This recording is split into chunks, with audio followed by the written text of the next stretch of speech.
Now, let's talk about improving concentration skills. One of the best methods of measuring concentration is in terms of attention span. Some events, such as golf or baseball, require an intense amount of concentration for a few brief moments. This concentration is necessary when you step up to the plate or prepare to strike that 3-foot putt. But other endurance events, such as running, cycling, or swimming, require concentration over a longer period of time. Your intensity may hit peaks and valleys in much the same way as the terrain varies. Attention span has been found to exist in two dimensions, width and direction. In terms of width, you can have either a broad or narrow focus of attention. A broad focus of attention describes your ability to be aware of a lot of things at the same time, while a narrow focus is the ability to focus on just one specific item. In terms of direction, your attentional focus can be externally or internally oriented. An external focus of attention concentrates on the events going on around you, while an internal focus deals with the thoughts, feelings, and emotions inside you. When these attentional processes are combined, there are four specific classifications: broad external, broad internal, narrow external, and narrow internal. Let's begin with the broad external focus, or being aware of the events and people around you. If you're a marathoner, that means knowing who is in front of you and who's behind you in that race.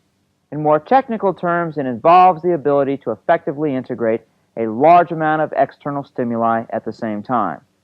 Quite obviously, this attentional ability is important in team sports, such as football, soccer, and basketball, where an awareness of the ball, your teammates, and your opponent is necessary.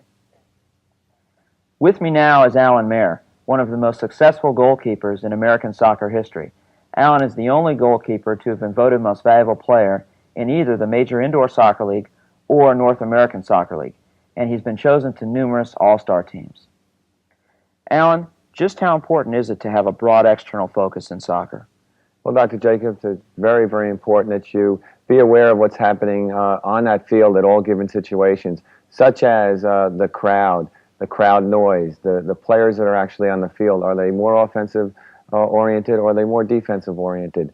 Also, the score of the game is very important, and also the time that's involved in the game. What are some of the specific things you need to pay attention to as a goalkeeper? Well, probably the most important thing, obviously, is the score. Are you winning? Are you losing? Number two is, for me personally, who is on the field? Is a player offensive oriented? Is he coming down to take a hard shot on me, or is he going to try to dribble me? And probably the next most important thing is how much time is left in the game. In all games are won in the last 1 or 2 minutes, and soccer is no different. So it's very important that you watch the clock as you play as well. A broad external focus is especially important for quarterbacks in football. When a quarterback drops back to pass, he needs to be aware of where his primary receiver is, where the secondary receivers are, and where the running backs are headed.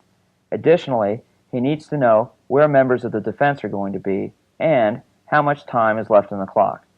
Len Dawson did this extremely well for nearly 2 decades, which resulted in his induction into the National Football League Hall of Fame.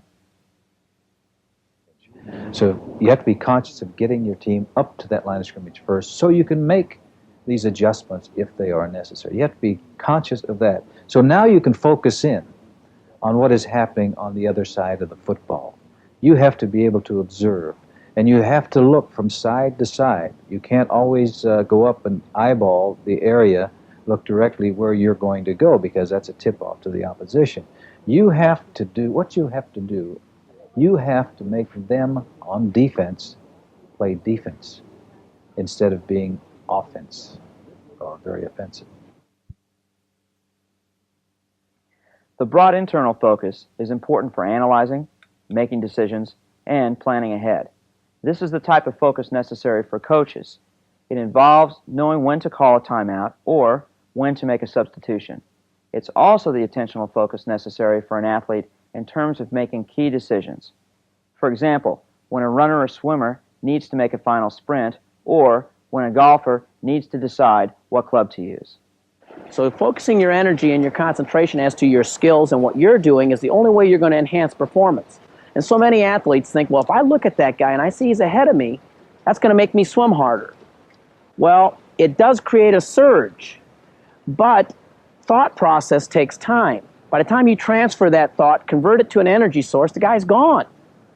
You've got to have your race plan, and you've got to know what you're going to do. You've got to be able to take that information in, and it's got to just move you along in your race plan versus stimulate a race plan. And teaching them that is I think the hardest thing, that you see it, but you don't acknowledge it.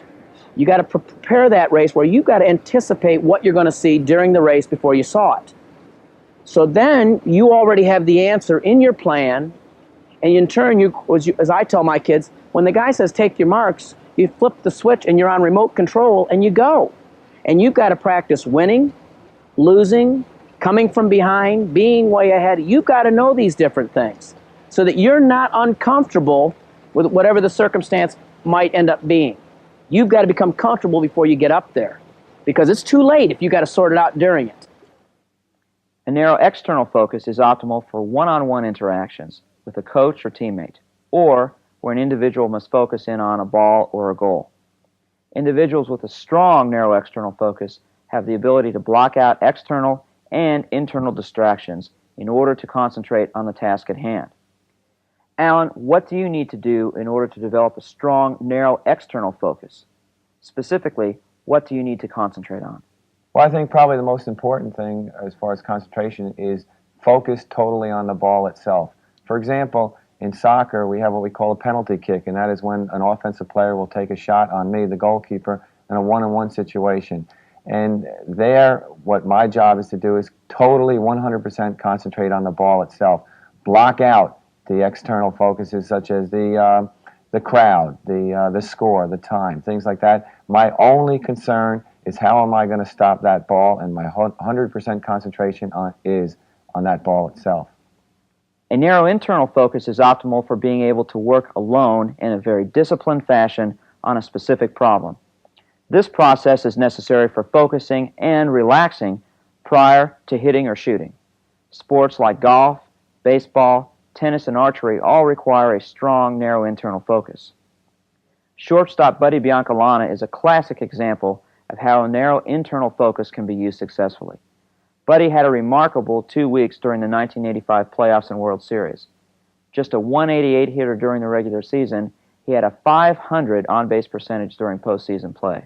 One of the levels is you'll hear some players say they're unconscious out there about other players, and that's pretty much how I was. I was just so involved in what I was doing that you could probably yell in my ear 5 feet away and I wouldn't hear you.